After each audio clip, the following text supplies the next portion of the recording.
Hey, how's everyone doing? My name is Spoilers. I know I said I was going to be taking a break from YouTube, but technically this is streaming, even though it's not streaming at the same time, so you know how that goes. Storm Garage, why don't you introduce yourself? That wasn't a very good intro on my part, but you go ahead. All right, guys.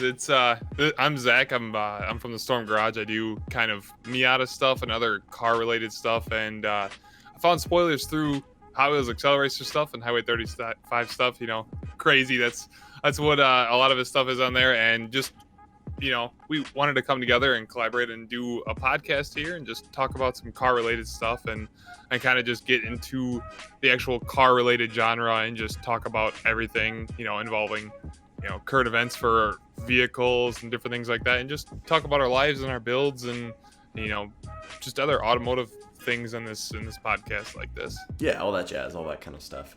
Just to reiterate, that's actually a really good idea that you started talking about what you do, because I completely forgot to. I make car content also. I do accelerator stuff. I do my muscle car build that I'm currently building right now. And yeah, I just like to talk about like weird random car stories we find. So remember to like, comment, subscribe to both of us. Our channels are linked down in the description below. So yeah, let's start talking. What's up first on our list, Zach? Okay, so the first on our list to talk about, we're going to introduce our channels. We do that. The flying Japanese cars that you sent me. And now I didn't get a chance to fully go in depth on this article, but from what it appeared to me, it seemed to be like a drone type thing that they wanted to put in actual commercial production by 2023 in Japan. I'm not exactly sure. Maybe you can elaborate a little bit on the topic. Yeah, no, so hang on, let me pull up the article real quick. I'm really bad at remembering stuff. If you guys have ever seen any of my uncut footage, you'll know that I say every line like 4-5 times. All right, let me go for it too. I'll pull up the article real quick. All right. Come on. Work link. All right. So yeah, when I was a kid, I watched the Jetsons a lot. So this one really kind of hits home for me because it's super cool. Because flying. Okay, so honestly, in my opinion, flying bikes and flying cars, like, they sound cool, but I just don't see how they would work in the real world. Because you think we have traffic problems now. Wait until some goober tries to fly at like 200 miles an hour throughout the sky. There's so many just traffic accidents, everything like that. I think when one way having more airspace would help clear that up, but just seeing the way that some people can't even pay attention and drive properly on the road, whereas it would have to kind of be in my opinion, it would have to be an automated flight system, because I don't think a lot of people would be able to just straight up be like, all right, yeah, I'm going to get my pilot's license and just fly above the freeway type of thing and be like, oh, what are you going to do? Text and fly? Yeah. Now you're out here getting ready to crash into someone while you're flying around, when you just had people a little bit ago just barely able to figure out how to turn the wheel and stop, coming up to a stop sign and stuff like that. And then you get into the issues of restricted airspace and someone flying where they're not supposed to fly or something like that, Yeah, no. Plus, there's a lot of weird problems that actually come with flying. Like, the biggest thing that I think a lot of people would have trouble with is turbulence. Turbulence, you guys, if anyone's here listening to the video has ridden on a plane, you know that really bad turbulence shakes the whole plane around. Now imagine that on a scale with a bike that's only about as big as yourself. So I feel like that's a big problem that a lot of people don't realize, that that no one really thinks about when they're thinking about flying cars. That said, this project actually seems real cool. So according to Tomohiro Fukuzawa, I'm so sorry if I mispronounced that, who heads the SkyDrive effort, that's what it's called, it's also a super cool name, he's acknowledging that it's making safety critical. So obviously, like me and Storm Garage were both saying, safety is going to be number one for this, because bad case turbulence could flip you upside down. I don't think a lot of people would be ready to handle that. Let's see. And this one is actually a really special project because it's actually not the first, but it's one of the few manned ones where like they actually got a person on it and flying around. Now, you're right. It does kind of look like it looks like a drone more than anything else. And did my computer just freeze. Hang on. I need to get a better computer. That's actually why I'm taking a break. That's why I'm taking a break on YouTube, because my computer literally cannot handle it. I have like an HP Pavilion laptop. Oh, hot. Super good stuff. I actually just got an error code that says this page isn't responding. Oh, man. Oh, no. This thing, though, yeah, like I was saying, it looks more like a drone than really a bike or anything. And I think they could do the same thing with this, because I have a DJI Mavic Mini drone in real life. So I really got to start to experience how the air works with something of the size. Granted, you know, it's not a full manned drone type of thing, but flying it around, seeing how the wind affects it, and how DJI has technically, and you have to get into, you know, where we have our old cars and everything, it's your own control. You get to control where you want to go, what you want to do with your vehicle. You want to drive through a field, you can drive through a field. Obviously, there's repercussions. But with this type of thing, I think they're going to have the same thing that DJI has. DJI has border limits of areas that implemented like no-fly zones, and so with those, if you try to fly your drone into it, it stops your drone and backs your drone out, no matter how much you try to fly into that area. Like an invisible wall. It has tracking. Yeah, like an invisible wall. So I think that's what they would have to do with this kind of thing. Make, you know, a whole programming that if you're flying, you can't just go over, you know, an airport. Like you stop at, you know, a certain border limit, and it doesn't let you fly that way anymore. And either, you know, amount of times you try to fly that way with this, they could either, you know, land you on the ground and, you know, you get a ticket or a fee or something like that, you know, something authoritative wise, if you decide that you want to try and be part of the effort to make flying cars a real thing. But I feel like the first people to try that wouldn't go out of the way to ruin it for everybody else. Yeah. Yeah, no, that's the one thing I hadn't considered, the legalities of no-fly zones and stuff. Like, I was playing GTA the other day. I immediately got shot out of the sky. It's gonna, you know, that little flying motorcycle bike thing? Yep. Yeah, no, I flew that over. I flew that over the military base. And I immediately got shot out of the sky. So I'm wondering if it's gonna be like the same scenario, where some homeless guy, he like steals someone's like flying bike and just immediately gets downed by a freaking drone. Oh man, there's a lot of legalities, and like you said, I didn't even know that drones did that. That if they're in a no-fly zone, that they'll actually turn around, and I didn't know that technology existed. So that's actually probably gonna be very, very beneficial to that. But it's gonna say, as soon as like they become commonplace, it's gonna be making bank robberies a lot more interesting to watch. That's for sure. All right, come on, get in. Let's go. And I think that's where it'll come into kind of like how Tesla has it, whereas there hasn't really been any bank robberies with Teslas yet, but with Tesla, they have control over all of their vehicles in a fleet, technically. So if you're driving your vehicle and it's stolen, and someone steals your Tesla, all you gotta do is call Tesla, and they just push a button and boom, deactivate the car, and it can't be driven anymore until you get it back to right. So you go for a bank robbery, they'd be like, all right, who's the owner of this type of thing, you know, everything like that. Boom, deactivate the drone. It lands the drone, crashes the drone, or whatever it is. You know, just fall out of the sky.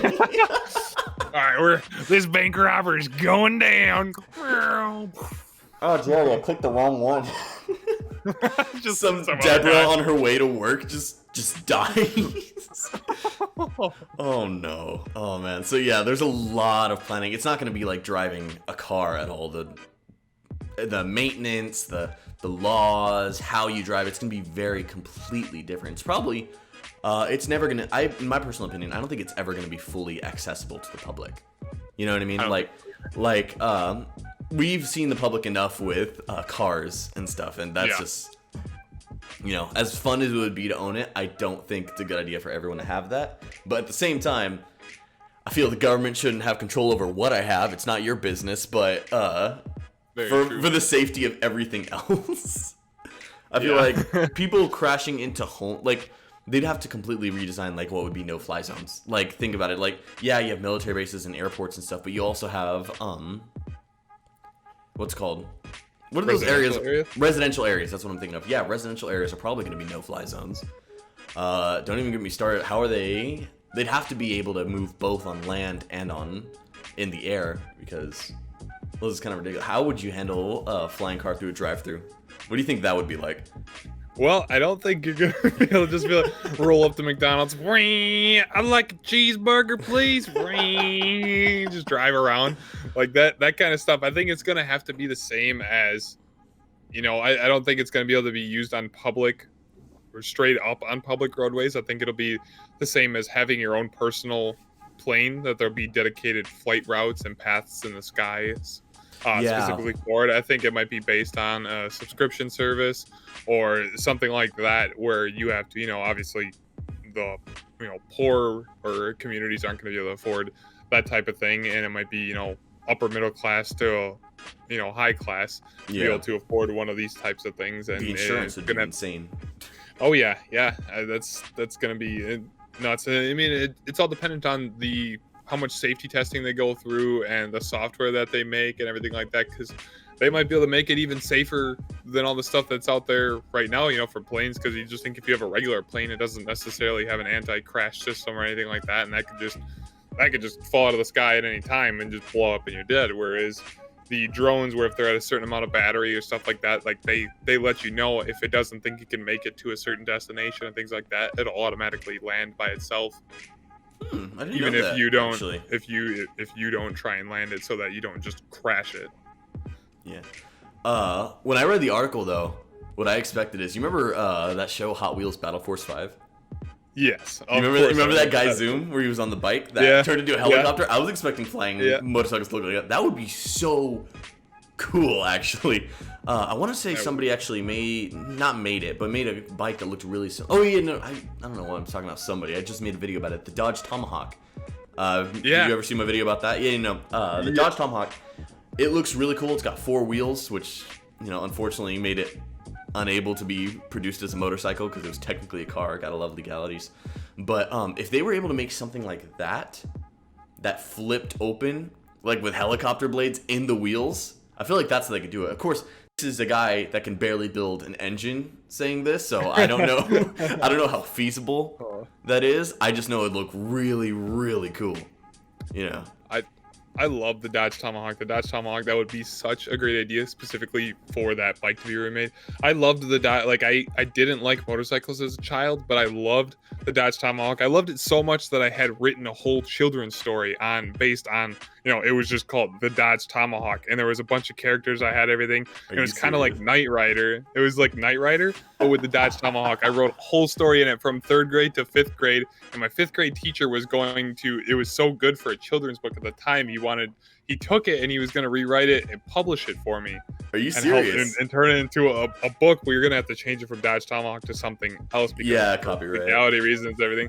But for all the pictures and everything I drew, so when you posted the video about the Dodge Tomahawk, I was like, man, I missed that bike and just all the memories and everything.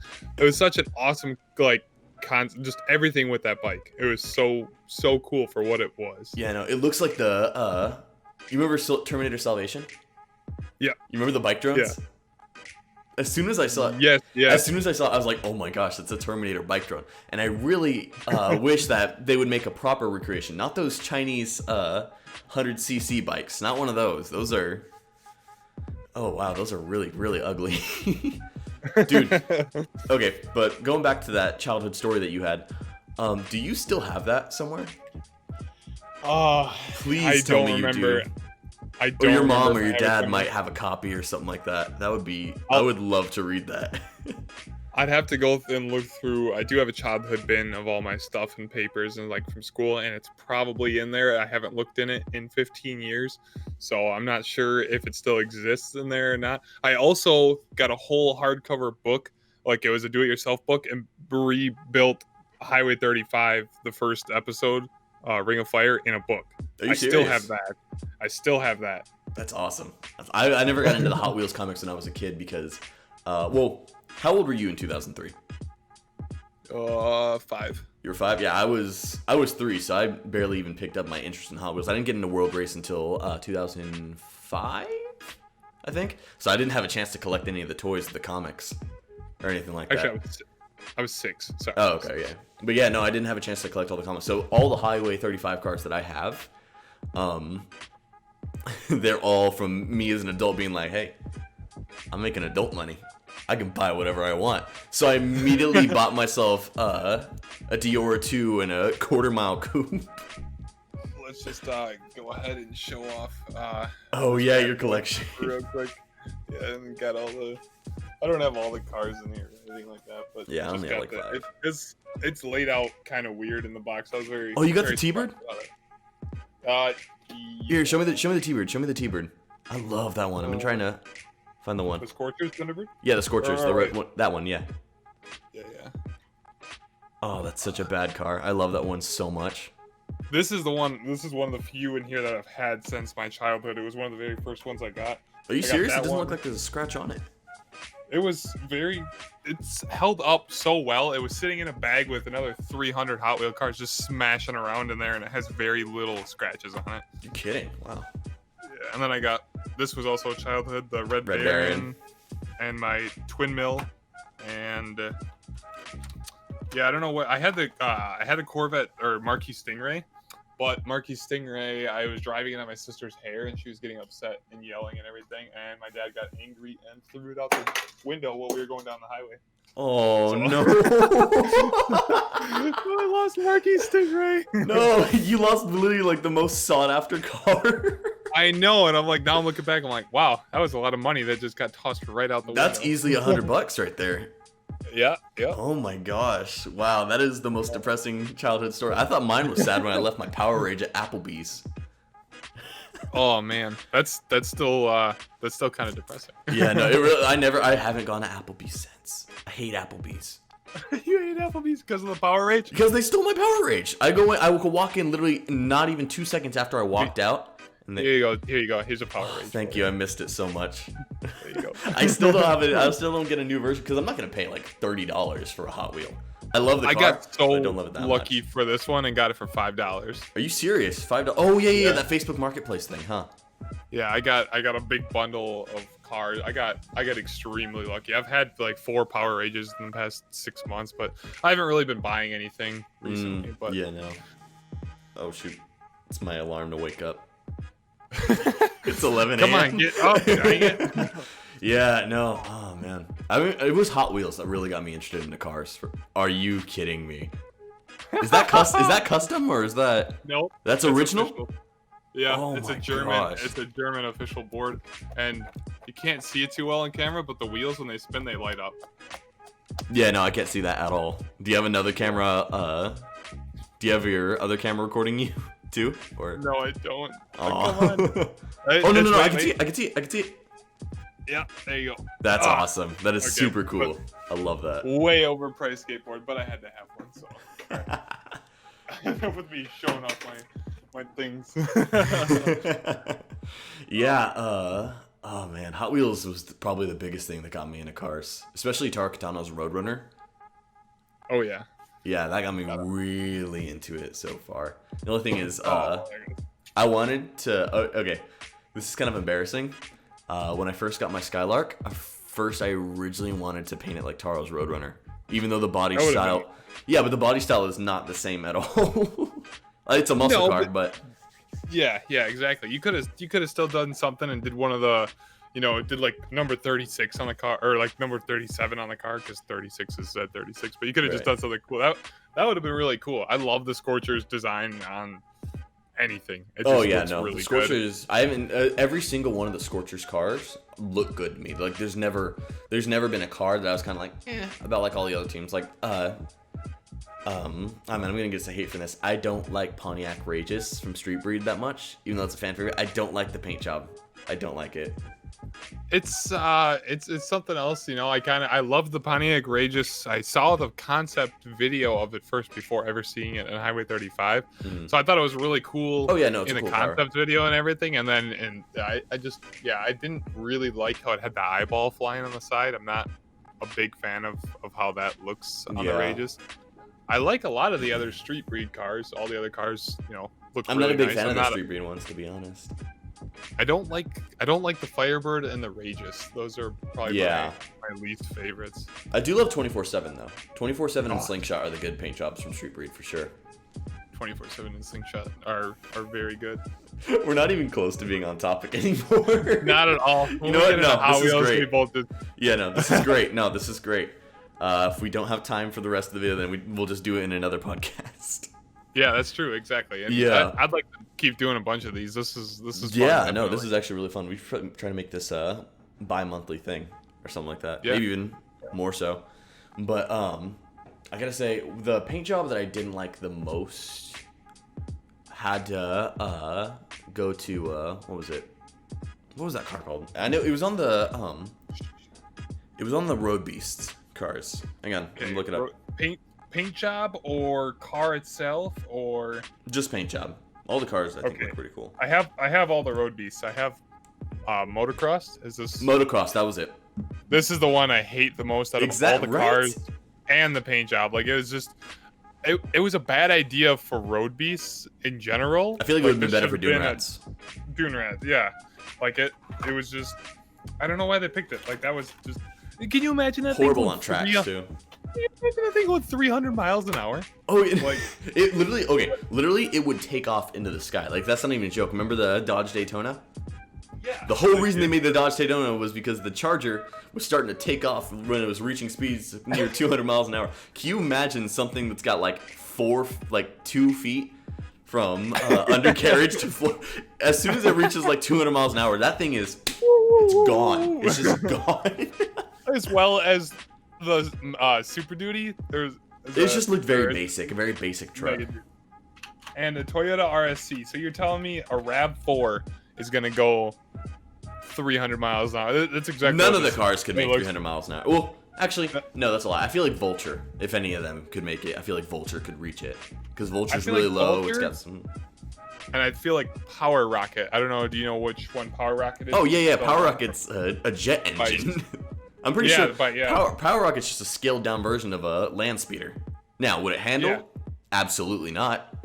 I mean, no. Boom. Straight. That's it. Straight. Yeah, because driving with thrust, going back to the bikes, to the flying cars thing, driving with thrust is very different when driving with torque and horsepower. You know what I mean? Because thrust, it's more like controlling it, whereas horsepower, it's well, I don't know if horsepower and torque are the right words for it. But driving a car that's based on like wheel power versus a rocket power, it's very, I'd imagine to be very, very different. Because wheel power, you control the wheels, and when you want to stop, you stop. But the rocket, you need to turn down how much fuel is going. It's like basically to drive it, you'd have to manually tune a carburetor. Basically, I'd imagine it'd be something like that. Obviously, it'd be more simplistic when it comes to futuristic. When it'd be more simplistic if it were to be given to the public people. But yeah, no, especially when you'd be melting pavement behind you. Just rocket cars aren't. Like, that's another thing. Rocket cars are never gonna be a thing on the street unless there's something like, well, I guess turbine cars and rocket cars are different. Didn't Ford make a turbine car back in like the 50s or 60s or something? Was it Ford? I'm not 100% sure who actually made that, but yeah, I know what you're saying with not being able to use it on the street. Because you imagine just going up with a street race, you line up Slingshot and Power Rocket at the starting line and just you just burn all the pavement, everything, a big hole through the ground. Because as soon as heat, a certain excess amount of heat hits asphalt or concrete or anything, it just starts cracking and exploding. Yeah. So all that heat from the turbine hitting behind it, blowing chunks of asphalt and everything, and then you just take off, and it's just literally, like you said, a turbine. You're building up the power using your brakes to hold you. You let go, it's gonna take off like a jet. You know? Yeah. Like... No, I'd say, can you imagine rear-ending a jet? You just die immediately. Like, oh man, someone rear-ended me. You walk out the car to see who the person is, and they're just a skeleton, just with all the flesh melted off. God, it's like something like straight out of like T2. Remember where Sarah Connors like gets caught in the nuclear? It's like that, except you just rear-ended a jet car. And that's the main reason why I don't think jet cars will ever become a thing. Well, at least for the street. You know, jet cars exist in real life. They're really cool. Yeah, I have to highly agree with you on that one. Yeah, no, flying cars, honestly, flying cars are more of a possibility than jet cars. Let's be perfectly honest. Way more of a possibility, yeah. Yeah, let me check the time. Okay, we're doing good. We've only been recording for 24 minutes. Let's see. Oh, yeah, I looked it up, and it was actually Chrysler that made the turbine car. Now, have you heard about that Chrysler turbine car? What was it called? It was called, I think it might have just been called the Chrysler turbine. Chrysler. What was it called? Yes, I have heard about this. have. Now I love the turbine car so much because it looks like a Thunderbird mixed with the Torino with a giant jet engine in the back. And did you hear the best thing about it, honestly, is its fuel. Because you could literally dump anything into the gas tank and it would run the car. Like I forgot what alcohol it was. Like they dumped like gin or something down the gas tank and the car was just literally fueled off of gin going down the freeway. Can you imagine getting drunk with your car? You're like, oh, that was real good. You want somebody? Just dump it into the gas tank and just floor it at 200 miles an hour. That's crazy that this was able to become. I know this wasn't a production car, was it? No, it was a concept, a working concept. Working concept car. Okay. Yeah. Because this one says a ride down the highway in the Chrysler Turbine.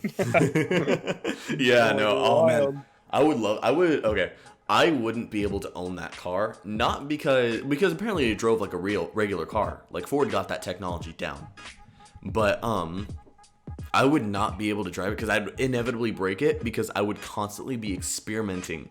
Hey, what can I put down the gas tank that'll make this thing run? Like I'll be like, okay, water. This car just dies. No. I guess that's a big no. Yeah, no, because I imagine as soon as you tell the public that, hey, you can put anything down here, the public is gonna put everything down there. Let's be honest. Like, if that thing was around today, how many YouTube videos? There would be a series of "Will it run?" Of just like some rich guy that has way too much money. He's like, hey, let's figure out what this thing can run on. He's just continuously dumping different things down it. And honestly, I would 100% watch it. That would be really fun to watch. If I could somehow get one of those cars and like recreate the jet engine or something like that, I would do it in an instant. Unfortunately, I'm broke, so if I could get that car, what I would love to do is I would love to put that turbine in an RX-8. Oh like my that gosh. That turbine setup in an RX-8 with just like the jet pipe sticking out the back. And there's what's funny is you mentioned the will it run on anything type of thing. And there's a guy out there already that does that for Miatas. They just take octane booster. Will the car run on just octane booster? And they just empty the gas tank and fill it with only octane booster. Will it run on this? And like, so exactly like you said. Yeah, see, somebody's already doing it with regular engines. Yeah. The thing is, this would be a much longer series because I imagine if you just started dumping a bunch of random stuff down a Miata's gas tank, around video 2, the Miata would be totaled. Yeah. Do you think it could run on nacho cheese? The turbine car or the Miata? Not the Miata. No, the turbine car. I don't think so. I think it would just evaporate. You think it'd gum it up? I think it would just turn into like a carbon and try running on charcoal, and I don't think it would. Well, maybe it would then. Maybe it would turn into like maybe it would char it so much it would turn it into like a charred fuel source that can just keep on burning. You just throw nacho cheese and it immediately goes through all 3 stages of matter in an instant. Oh man. Yeah, I'm really curious what it. Yeah, no. What can I? Well, let me see. Let me look up to see what they've put in it so far. What can Chrysler turbine car run on? I think the stipulation is it has to be flammable. You know what I mean? Okay. Diesel fuel, unleaded gasoline, kerosene, JP4, vegetable oil, fuel, and vegetable oil. And vegetable oil, that's understandable because when you had everything coming out for eco diesels and everything like that for a while, people were doing a lot of vegetable oil conversions to be able to make the vehicles actually run more on vegetable oil. Really? Yeah, I've never heard of that. It was like a really big thing in like 2008 to like 2010. People everywhere were just they would drive to like a restaurant that was just throwing away all their old grill oil and everything, and they would just pick up all the grill oil barrels from them. Instead of them having to pay to dispose it, somebody would take them and then just have their vehicle run on that. That is the most redneck thing I've ever heard, but at the same time, that's super cool. Would vegetable oil be cheaper than gasoline? Yes. Yep. Really? Oh, okay. Yeah. It's.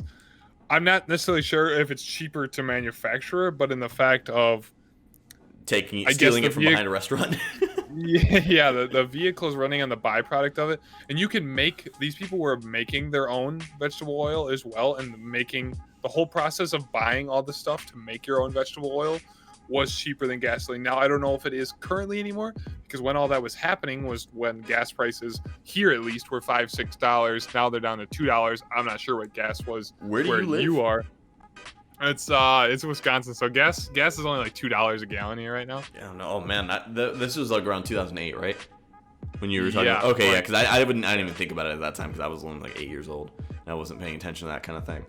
But oh man, gas in the gas crisis must have been like $8 a gallon. Because I'm in California. Well, yeah, California, 2008 gas prices. Let's just see what it was then.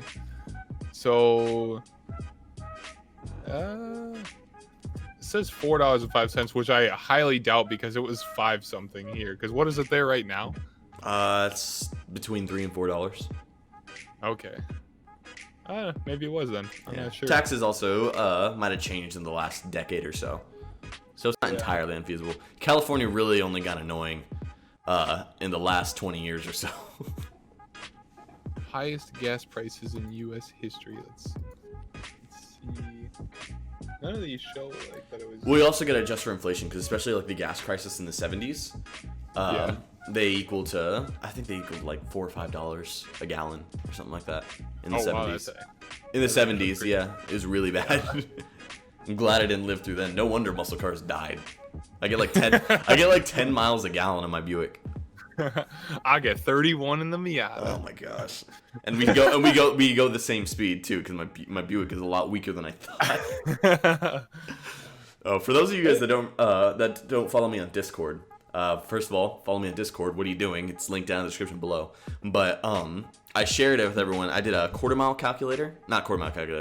timer thing. It's an app on your phone. It's actually got really good reviews. I'll link that in the description below too. I only found it on Android, just to say though. It's only on Android? Oh, okay. Yeah, it's not on iOS. Okay, well, if you have Android, download it. If you're a loser that has Apple, then go find another one. Yeah, Android's better. Android's better. But my quarter mile was like 16.9 seconds, and that was with a launch and me shifting through the gears. That's insane. I know, right? And then I realized my engine is completely what was it? I looked up all the serial numbers like on my heads and my intake manifold, and it's completely made for gas mileage. So not only does it get terrible gas mileage, but it doesn't have any power that comes with it. Because I have I have the Edelbrock SP2P manifold, which is known for being Edelbrock's worst intake manifold ever. Awesome. It's bad. My heads, I couldn't find the serial number because it looked like they were scratched off. So good chance those were probably stolen. So yeah, that's why I'm completely building a 454 now. Yeah. Oh, what are you building for your Miata? I'm currently not building anything for it. I might start building a 1.6 over this winter. So the same engine that's in it, just a 1.6 liter engine that was in it that makes all of 105 crank horsepower, 115 crank horsepower, but I put it on the dyno just to see what it'd make right away, and the dyno said 100 something, and I know it only made 95 because it was on a Mustang dyno, so it makes 95 wheel horsepower right now as it is, but I'm going to toss at first. It's like when you think of parasitic loss and stuff.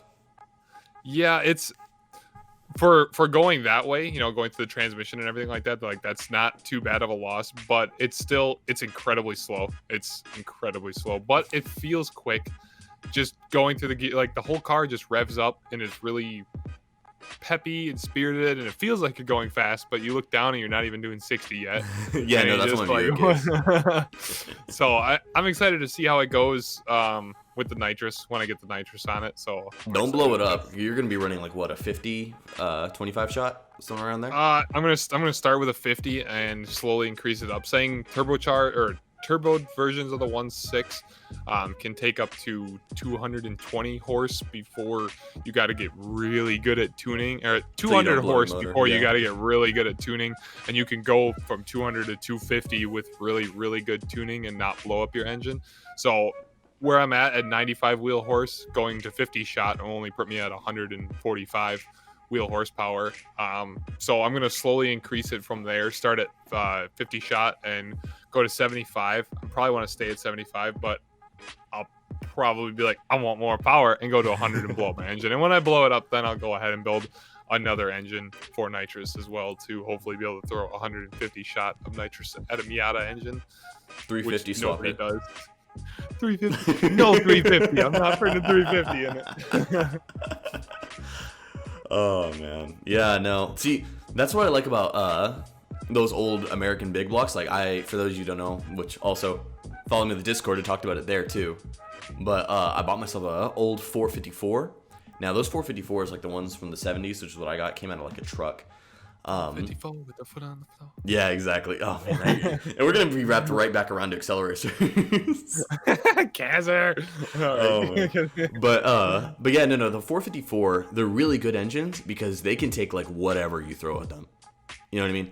Like, I saw this guy on YouTube. Gosh, I forgot what his name is. You'll find him if you type in twin turbo 454. He grabbed a stock junkyard 454, completely stock bottom end.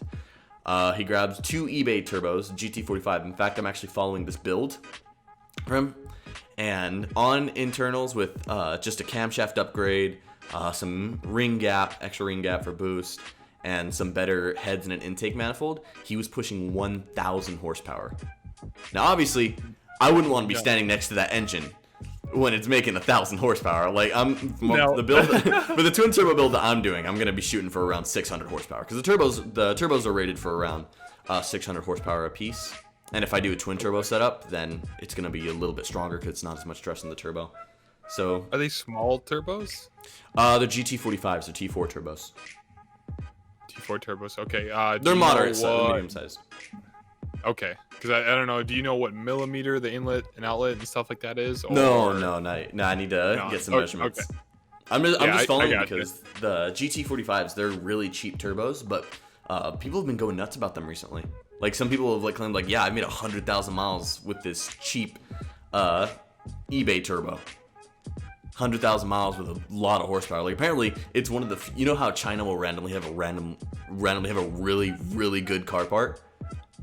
Yeah. And in the sea of garbage, that's what the GT45 is. That's what I think I'm gonna do for my car, because not only am I engineering for horsepower, I'm also trying to get a very specific sound that no one has heard before from an American muscle car. So what I'm going for is the roar of the 454, the twin turbo sound. I'm gonna get some blow off valves because as much as I love turbo flutter. It's not good. I'm not going to risk turbo flutter on an eBay turbo. And come on now. Yeah, no.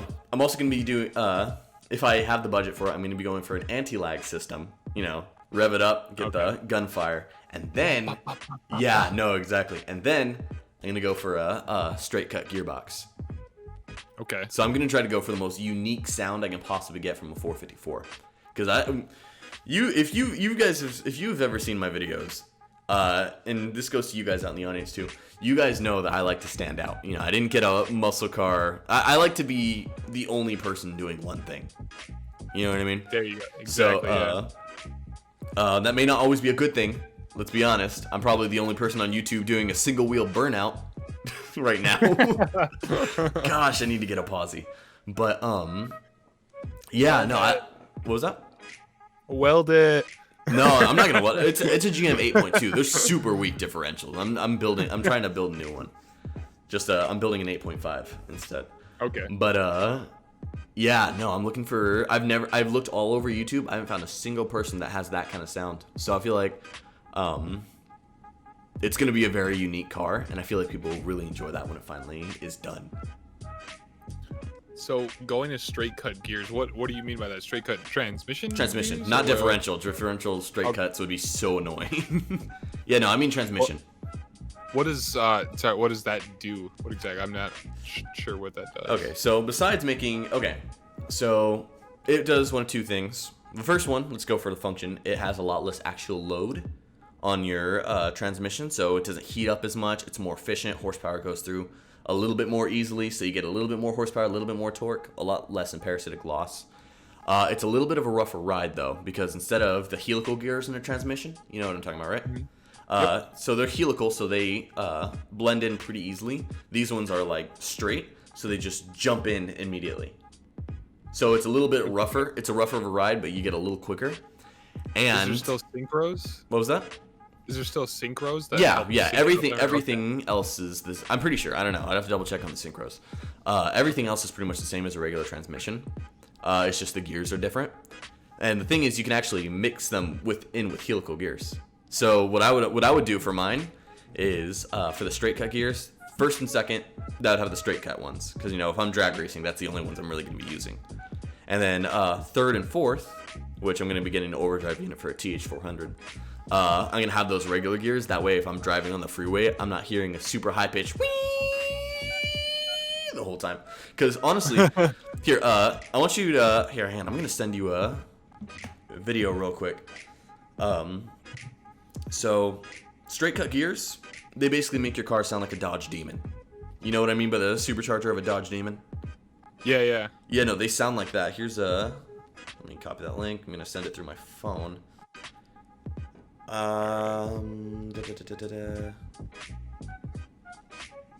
Dude, ongoing call. Here, I just sent it. Here, feel free to play it for the microphone so people can hear it too. All right.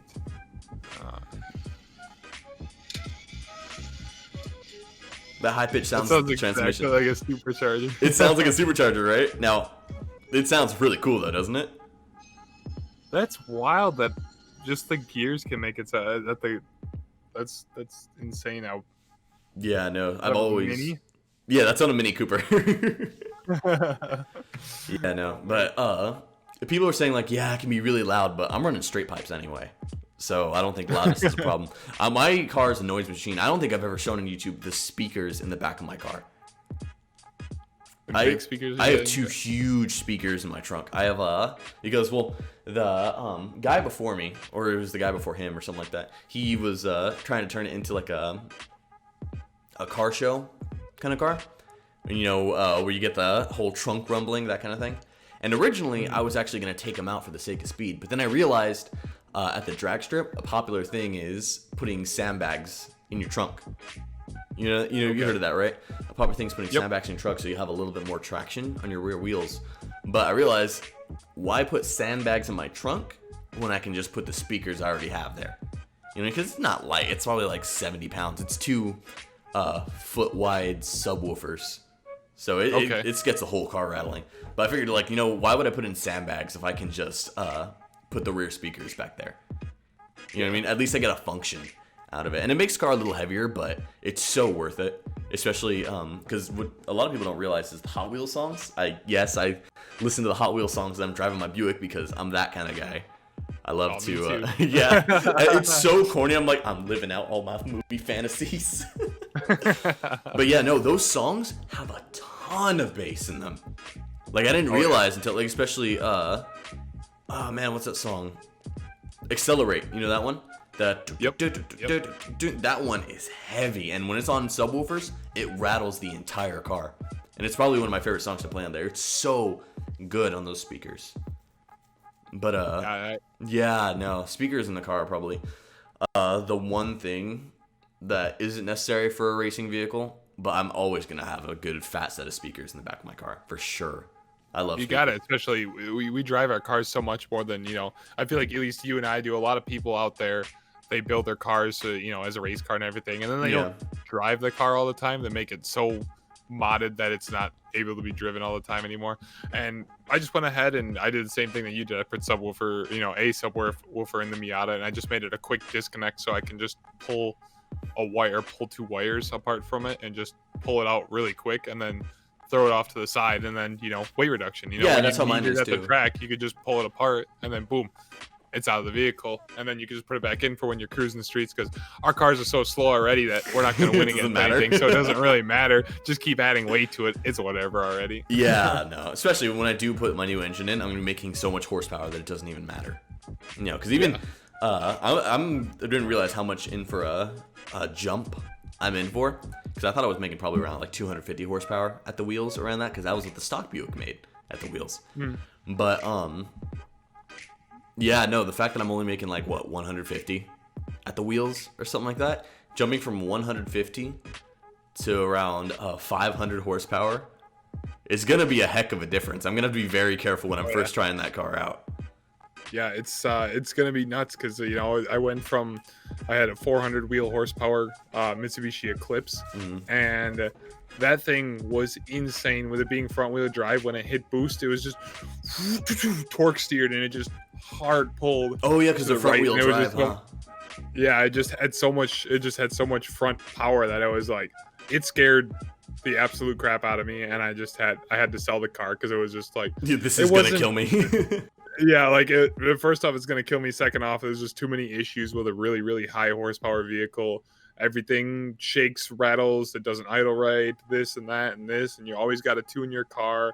You always got to have a laptop on you. You always got to tune it for different elevations. You go up in the mountains, your car's not gonna start if you don't have your laptop with you. You go super low elevations, your car's not gonna start.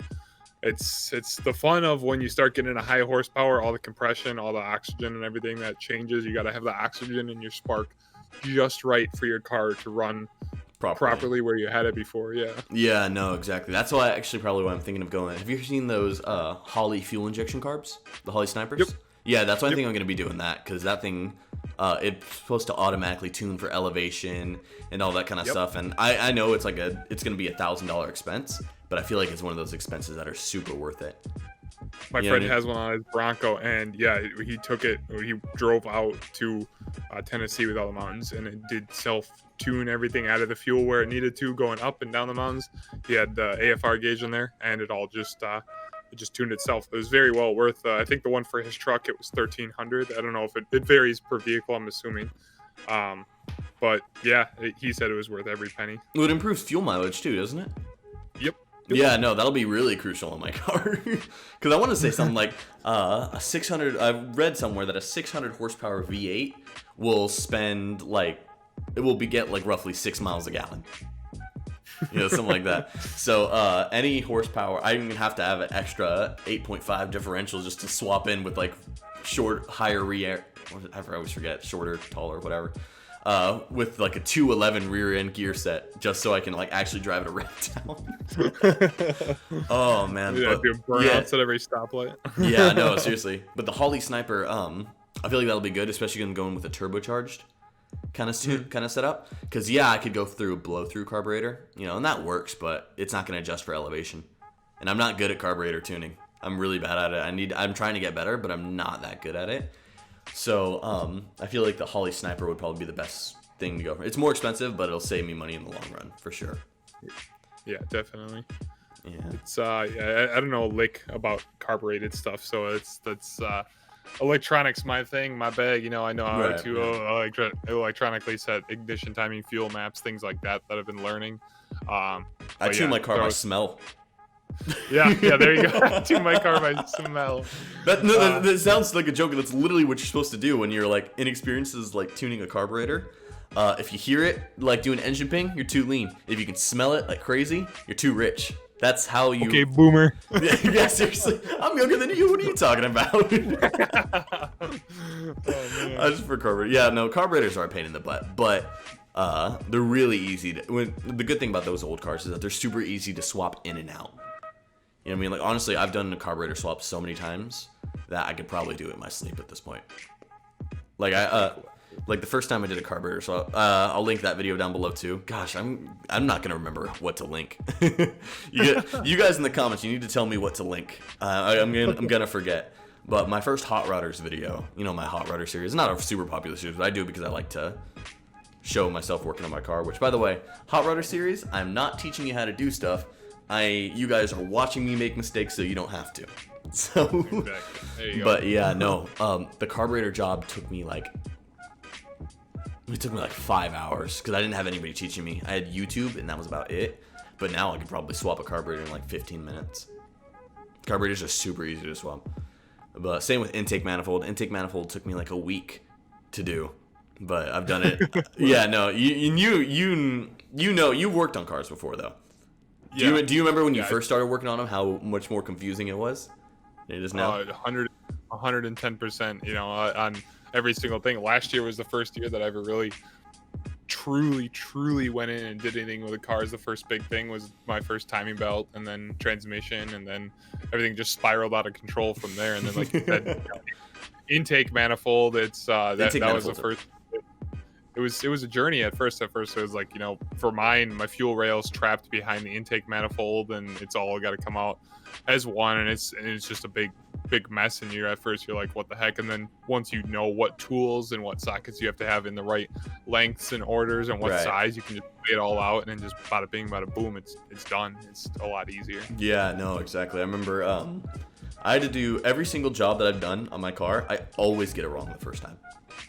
You know what I mean? Always. That's why, especially with me building this engine, I'm going to be having my mechanic like check my progress as I go. Because the thing is, putting on heads and putting on an intake manifold, you know, once you've done them, they're not very difficult at all. The thing I'm concerned about is piston ring gap and putting in the bearings for the crankshaft. That can all be very scary. Because I've never done it before, but obviously I'm going to be having people check with me. I think I might actually spend the extra money to have, like, you know, those mechanics that come to your house for you. Mm-hmm. You know, my cousins are really good friends with them, so I might get a good deal. I'm going to, when I'm putting in like the crankshaft in and all that lower end stuff, I feel like I probably like have them for as long as I have everything ready. I'm thinking I'm gonna have him help me put that stuff in, because that's something I definitely don't want to risk. You know what I mean? Because if my bottom end is all screwed up, then it's not gonna work at all. Yeah, and that's fair enough. I understand where you're coming from with that. Surprisingly, I haven't done anything on bottom end or anything like that too, but I did a lot of research and had someone who rebuilds engines a lot at my work with me, like, explain to me everything to do. And it's really easy. You just get, you know, the right OE specs, you get plastic gauge, you get the new bearings, you get bearing oil, everything properly you're supposed to do. And as long as you set your timing right and everything, and have the, you know, have the crank match up with the cam and everything like that, as long as it's set in tune, you're at top dead center where you need to be, everything should run right. You know, don't just go ahead and take your bearings and put them in there dry and slap your crank in there dry and be like, yeah, this should work good. Yeah, no, and exactly. Then shreds the bearing the first time you go to give her your 20 pounds of boost and your 600 horsepower. Gosh, 20 pounds. No, not 20 pounds of boost. No, I'm doing like 7. All right, 7 should probably bring me about the 600 horsepower mark, because I'm building roughly 400 horsepower engine or something like that. But okay. Yeah, no, the bottom end is definitely what I'm worried about the most. I'm also worried about where are we at? We're at 52 minutes. We got some time. I'm worried about also degreeing a camshaft. I've never degreed a camshaft before, and it's stuff like that, like putting in gaskets and putting in gaskets, tightening to spec. That stuff is easy, but as soon as numbers come into play, and that's one of those, degreeing a cam and putting in like the crankshaft and bearing, that's something that you only get with experience. You know what I mean? Somebody teaching you as you go. YouTube will only get you so far. Yeah. You know what I mean? Because I'm a very kinesthetic learner.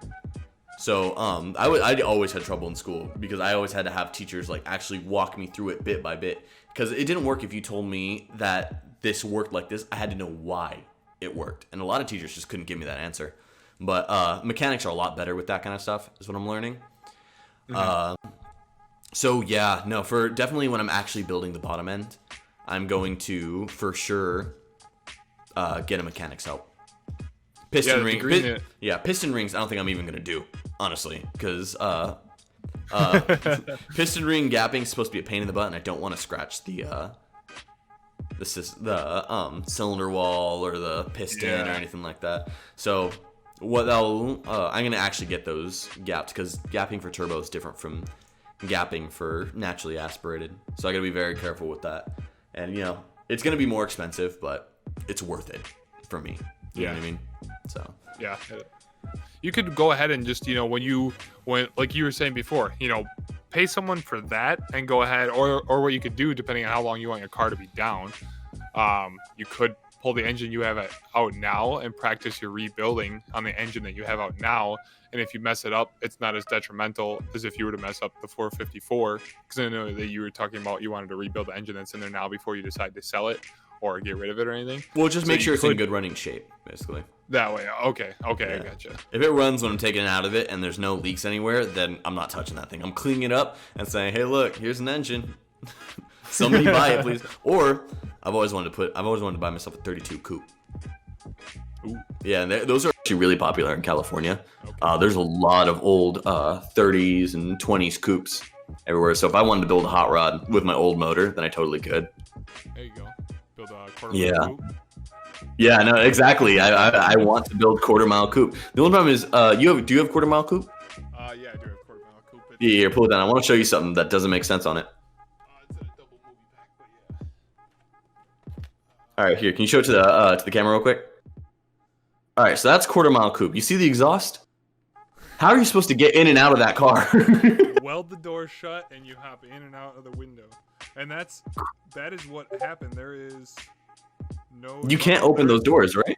I guess there is a door line. I was gonna say there was no door line, so maybe you just hopped in and out of just the window. But now that I look at it closer, there is a faint door line on it.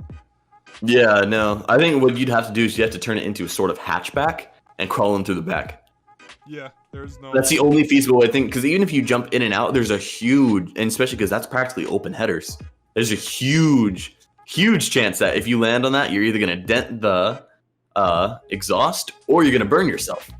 Yeah. Because quarter mile coupe is a supercharged V8, and those things run hot, really hot. So that just doesn't seem like a very good idea of getting in and out.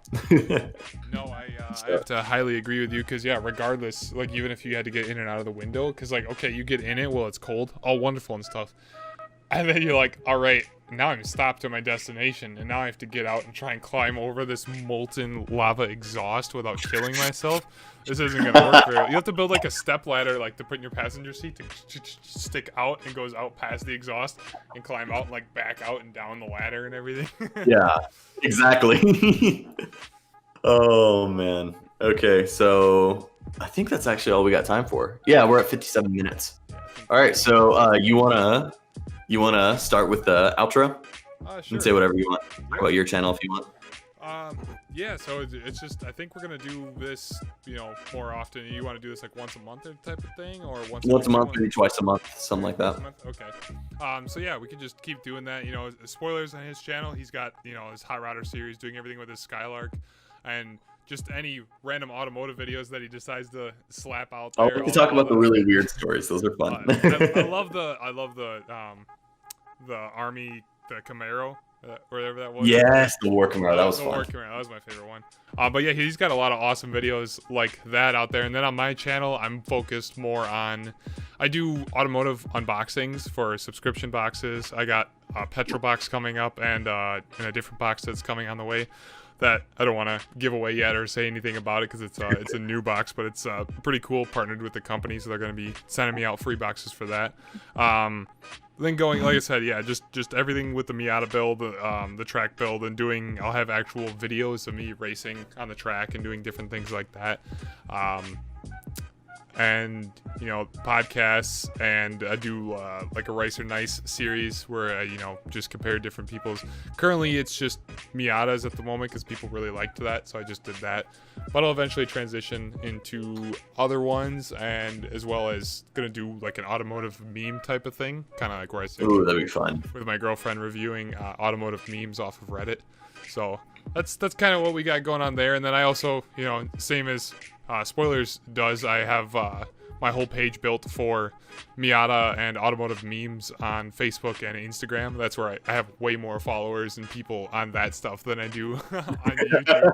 Everybody loves just looking at pictures and memes way more than sitting down enjoying watching a video, I guess. But yeah, that's about all I really have to say for this podcast. I'm excited to do more of these, though. This was a lot of fun sitting down. Yeah, no, definitely. All right, so as I said before, that was Storm Garage. You guys definitely go check out his channel. If you want to be part of his Rice or Dice series, send in your cars for sure.